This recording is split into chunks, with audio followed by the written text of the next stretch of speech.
ready for BYU Game Day? Download the KSL News Radio app to stream BYU games, plus breaking news during the week. That's the app for KSL News Radio. Welcome back into Cougar Nation here on KSL News Radio. Mitch Harper and Matt Baiamonte with you. Talking BYU hoops, and we're taking your phone calls, 801-575-8255. Let's get out to the phone line. Welcome in Linda. And Linda, let's hear your hottest BYU basketball take. Go ahead. I thought that the first half was better than the second half. The second half was terrible. And I know that there was a time that Dallin was missing. He missed a few shots on the second half when he was trying to shoot. Yeah, you're right. The second half was terrible, Linda. And what do they have to do differently, though, Linda? What would you like to see from this team? I'd like to maybe I'm just trying to think if another rotation would help. But I know Trevin's been really good, but it's just like on the road we tend to freeze up sometimes, and a lot of the time, and I just feel like we've got to get something better, and maybe Coach Young just needs to rotate more players. Thanks for the call, Linda. Appreciate that. I like the point of the rotation, Mitch, because I just feel like, man, honestly, answer this question. Who are the top 7? Who are the top 8? Like, who's filling what roles? Do you feel like you have a good sense of that? We're 2/3 of the way through the season.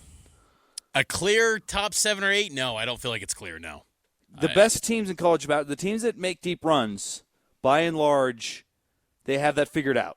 Now, there's still a little bit of time to figure it out, but, man, you look at the box score from that Cincy game, you're given 9 minutes to Boscovich, and he doesn't even play every night. Trey Stewart, he got 9 minutes, and look, they were good minutes. I'm not discounting those minutes. I'm just saying, are they now going to become a part of the 8? Like, I just feel like, man, you got to know as a player what your role is going to be if you're going to be consistent. And you look up and down this roster, there's a lot of undefined roles. Like, Richie knows what he's doing. Keba knows what he's doing. I think Yegor's got a defined role. Trevin Nell's got a defined role. That's 4 players. But after that, like, there's a lot of who's got it on this night, who's got it on that night, and that doesn't breed consistency, Mitch. That breeds bust-out performances like we had from Cannon Catchings in the win against Baylor, but it also leads to performances like this where you don't know where to go. And there's just too many stretches in these games where when you don't know where to go, you don't know what lineup to use, which guys can create and be a go-to player in a tough moment. That's what happens when you don't have that 7-8 minute stretches where Cincinnati started the half, 22-2? And by that point, the game was over because the hole was too deep. So I'd love to Linda's point, we don't know what the rotation is, quite frankly, the top 8. And I'd like to see that solidified so that these role players, when they come in, they can expect I'm playing X number of minutes, and this is what I need to do. And I just don't know if that exists right now off the bench, and I think that's hard because sometimes guys pop off and have big games, but other times they don't. And during this losing streak, we just have not seen that pop from the role guys. Let's dive right in a little bit further into these rotations and some of these players and what's trending up and trending down. Cougar Nation, trending. What's trending up and what's trending down this season.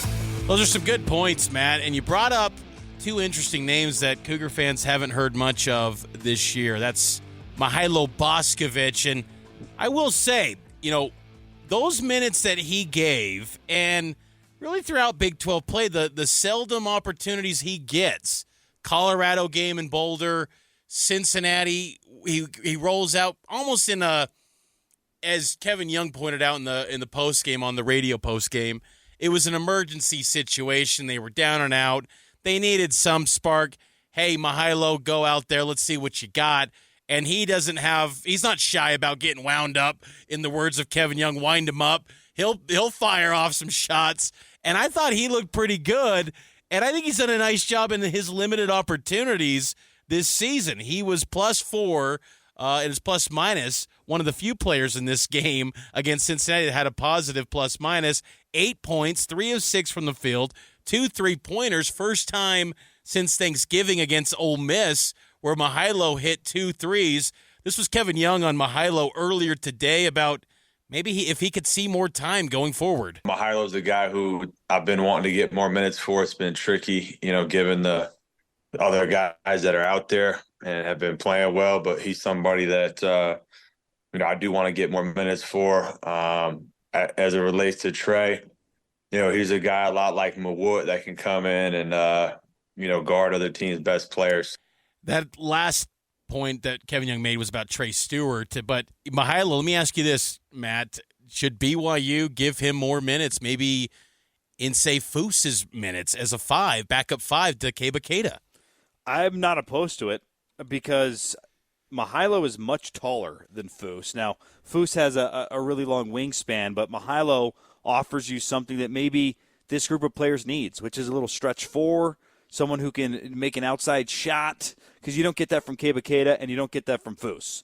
Foos is a great low post presence, but there's no perimeter shooting from either guy. You get that from Boscovich. I'm not opposed to it. It's just I'd like to see him, hey, we're going to give you 12 minutes a game. Here's the 12. Yeah. And let's see what happens. You can't have emergency situations all the time where we're seeing what guys can do. You wonder, too, when it comes to Boscovich and Foos, Foos is done after this year. And look, Foos is going to be remembered in high regard by BYU fans no matter what happens to close out this season. He was a BYU guy, 4 straight years. That's rare these days in college basketball. But if you get some positive momentum with Mihailo down the stretch, maybe that's something you can build off of going into next season potentially. I mean, again, you can't assume with anyone that you can't just write them down in Sharpie, oh, this guy's back, because you just never know. But maybe that's something that has to be considered here, that long-term, Mihailo, if, he's got eligibility still after this year, he's a junior, and maybe that's something that has to factor into the equation because Foos has struggled at times, and some of his moves feel like it's been figured out by some of these Big 12 front courts. It's tough because Foos is a veteran, and when he does create that space, he's one of the most efficient scorers in the post in the league, and he's so strong. But Mihailo just gives you a little bit of a different dimension, and his ability to knock down threes is a welcomed, I think, addition at times, because then you got 5 guys on the court that can knock down the 3 ball. I don't hate that, Mitch. My trending up is someone Kevin Young just mentioned, and you mentioned as well, Trey Stewart. I thought those were some good minutes where he was impactful on both sides of the floor. And you have to wonder, too, does he deserve some minutes here to see what he can do? Because in some of these stretches, we've heard Dallin Hall talk about this. He mentioned this after the Arizona loss. When things aren't going their way offensively, that can tend to leak over to the defensive effort. I felt like that happened against Cincinnati again, where the shots weren't falling in the second half, and then the effort wasn't there defensively, and then Jizzle James is cooking and baking, and next thing you know, you're down double digits. The thing I love about Trey is what he is, and the elite skill set that I think Trey has is the same one that Richie has. There's not different speeds to these players. They're all go. It's all gas. You're going to get the effort. He's going to be diving for balls. He's going to be crashing the glass. And honestly, I think you need some of that around a Yegor Demon, a Richie Saunders, a Trevin Nell. Not everyone is wired that way. And if you have someone like Trey in your back pocket who you can throw on a Jizzle James, maybe he should have been thrown on him sooner, pick him up full court press. I love that Trey is always going to bring the effort, and he's going to lock people down, and there is a place for that, and I wonder if that's something they need to explore a little bit more. In the 2 Big 12 games where he has received more than 5 minutes in Big 12 play, UCF and Cincinnati, he had 8 minutes against UCF, 9 minutes against Cincy. I thought those were both impactful stretches where he played. And so you're right. I think that his minutes that he has provided, still limited, have been impactful for BYU in Big 12 play. Real quick before we get to a break, trending down, we talked about it a lot, but for me, it's just the rebounding. I'm just surprised at this point, beyond midway in Big 12 play, that this team's having issues on the glass, because I thought this was something they could hang their hat on on the road, they'd be an excellent rebounding team. That hasn't shown up. Keba Keita only had 3 boards against Cincinnati. He's got to get back to being that, 9, 10, 11 rebound guy per night if they're going to win games on the road. 3 weeks ago, Mitch, they were top 10 in rebounding margin. They're down to 173rd. Yeah. Think about that. Talk about a slip. That's a telling stat. In rebounding margin. Wow. For me, it's defensive effort. I just think their defensive effort right now is predicated on if things are working offensively, and that can't be the case. They've got to fight through those frustrations offensively. Cougar Nation, sponsored by Central Bank, voted best bank and mortgage in Utah Valley. Visit us online at cbutah.com. Last chance to get on board with us, 801-575-8255. You can answer the question, what does BYU need to do differently to end the losing streak? Maybe share your thoughts on the BYU-West Virginia game as well. We're going to preview that matchup between the Cougars and Mountaineers next, right here on Cougar Nation.